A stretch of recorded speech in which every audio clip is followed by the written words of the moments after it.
100% दावे के साथ मैं ये बात कह रहा हूँ, इसका दोषी भारतीय जनता पार्टी, शिवराज सिंह चौहान और मोहन यादव। हमें तमगा मिला है मध्य प्रदेश को कि महिलाएं सबसे ज्यादा शराब पूरे देश में कहीं पीती है तो मध्य प्रदेश की पीती है। महिलाएं सबसे ज्यादा शराब पूरे देश में कहीं पीती है तो मध्य प्रदेश की पीती है। ये मध्य प्रदेश का समृद्ध मध्य प्रदेश का सपना देखने वाली बीजेपी ने हालात कर दिए मध्य प्रदेश में। दोस्तों नमस्कार। कमान से निकला बाण और मुंह से छूटी जुबान दोनों वापस नहीं आते, इसीलिए निशाना मुंह से लगाएं या तीर कमान से, संयम सबसे ज्यादा जरूरी है। 125 साल से ज्यादा पुरानी कांग्रेस पार्टी से ज्यादा संयम किसमें होना चाहिए, लेकिन ऐसा लगता है कि उसके बेचैन नेता जीत की सनक में पार्टी को ले डूबेंगे। और जब सूबे के कांग्रेस मुखिया का नाम ही जीतू हो तो क्या ही कहने। पिछले दिनों जीतू पटवारी को बोलना था राज्य सरकार के द्वारा शराबखोरी को दिए जा रहे बढ़ावे पर, लेकिन इस मामले में मध्य प्रदेश की औरतों का जिक्र करके उन्होंने अपने ही पाले में गोल दाग लिया, वो भी नरेंद्र मोदी यानी प्रधानमंत्री की किसी ऐसी रिपोर्ट के हवाले से जिसका स्रोत और नाम उन्हें खुद नहीं पता। दिलचस्प ये है कि जब प्रेस कॉन्फ्रेंस में उन्होंने अपने लीपे पर बाद में पोतने की कोशिश की ना, तब भी पत्रकारों को उस रिपोर्ट का नाम नहीं बता पाए जिसके मुताबिक मध्य प्रदेश की औरतें सबसे ज्यादा शराब पीती हैं। शराब की बिक्री खपत देश में सबसे ज्यादा कर दी, आपकी सरकार ने कर दी, बीजेपी के नेता सब बेच रहे हैं। क्या मैं ये आवाज नहीं उठाऊं? नरेंद्र मोदी ने जो रिपोर्ट दी उस रिपोर्ट के आधार पर मैं कह रहा हूं, मेरा आरोप नहीं है। आदरणीय मोहन यादव जी, आप जवाब दो कि विश्वास सारंग का फोटो ड्रग्स माफियाओं के साथ क्यों है? आप जवाब दो कि प्रहलाद पटेल का फोटो ड्रग्स माफियाओं के साथ क्यों है? आपके वित्त मंत्री का फोटो ड्रग्स माफियाओं के साथ क्यों है? आपको जवाब देना पड़ेगा कि नरेंद्र मोदी जी ने जो रिपोर्ट दी जिसमें युवा और महिलाओं का प्रतिशत नशे के लिए बढ़ रहा है, तो क्या मैं गलती कर रहा हूं? मैं ये बात नहीं कहूं एक विपक्ष का नेता, आपका दायित्व है कि नहीं इसको कम करने का?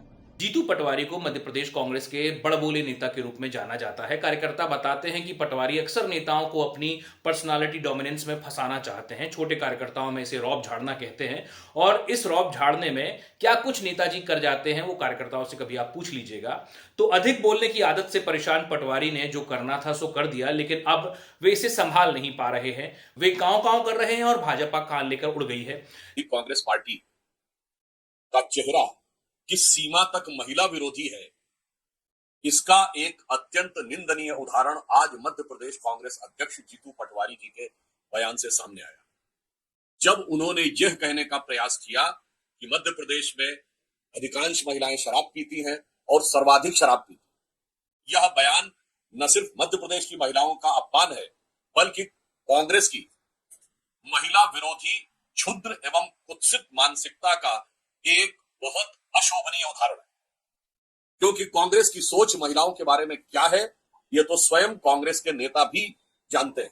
आज के राजनीतिक हालात में जब कांग्रेस पार्टी के सामने भारतीय जनता पार्टी जैसा दल हो, जिसका एक पूर्व केंद्रीय मंत्री और आज का सांसद स्कूली बच्चों को पाठ पढ़ाता हो कि हनुमान जी सबसे पहले अंतरिक्ष यात्री थे, तो विपक्षी नेताओं का कोई भी हल्का बयान उनके लिए ट्रेजेडी बन सकता है। जीतू के इस पीतू वाले बयान में यही हुआ है। उनका बयान किसी चिंगारी की तरह सियासत के सूखे जंगल में आग लगा चुका है। औरतें एक तरफ, शराब दूसरी तरफ, और राजनीतिक जंगल धूं धूं कर चल रहा है। भाजपा का महिला मोर्चा सड़कों पर उतर आया है, पुतले जलाए गए।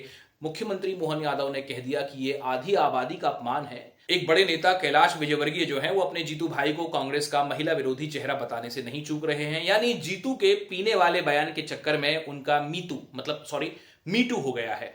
लेकिन ठहरिए, सवाल यह है कि जीतू पटवारी ने जो बोला उसमें कोई सच्चाई भी है क्या? हकीकत यह है कि एमपी उन राज्यों की लिस्ट में आता ही नहीं है जहां महिलाएं सबसे ज्यादा शराब पीती हैं। एनएफएचएस की रिपोर्ट के अनुसार अरुणाचल प्रदेश, सिक्किम, गोवा, मणिपुर जैसे राज्य जो हैं इस मामले में कहीं ऊपर हैं। और मजे की बात यह है कि इन राज्यों की साक्षरता दर, महिलाओं की स्थिति और विकास का ग्राफ भी मध्य प्रदेश से के मुकाबले बेहतर है या उसके आसपास है। पटवारी दरअसल भाजपा पर हमला करना चाहते थे कि आपने प्रदेश को शराब में डुबो दिया, लेकिन उन्होंने औरतों का जो उदाहरण चुना उसमें वे खुद डूब गए, और वो भी बिना पिए। भाजपा ने तुरंत इसे बहनों का अपमान बना दिया और सिक्का पलट गया। सोचिए, महिलाओं पर सबसे ज्यादा दर्ज होने वाले अपराधों में मध्य प्रदेश का नाम है। वहीं महिलाओं के नाम पर लाडली बहना जैसी योजनाएं चल रही हैं जिनसे भाजपा ने हारती हुई चुनावी बाजी को जीत लिया था। और कांग्रेस, उसके प्रदेश अध्यक्ष जब महिलाओं के मुद्दे पर सरकार पर हमला करते हैं तो भाषा ऐसी चुनते हैं कि सामने वाला पलटवार का मौका अपने आप पा जाए। हमारे जीतू भाई खालिस देसी नेता हैं। वे राहुल गांधी के लिए एमपी के जिम वाले लड़के की तरह हैं।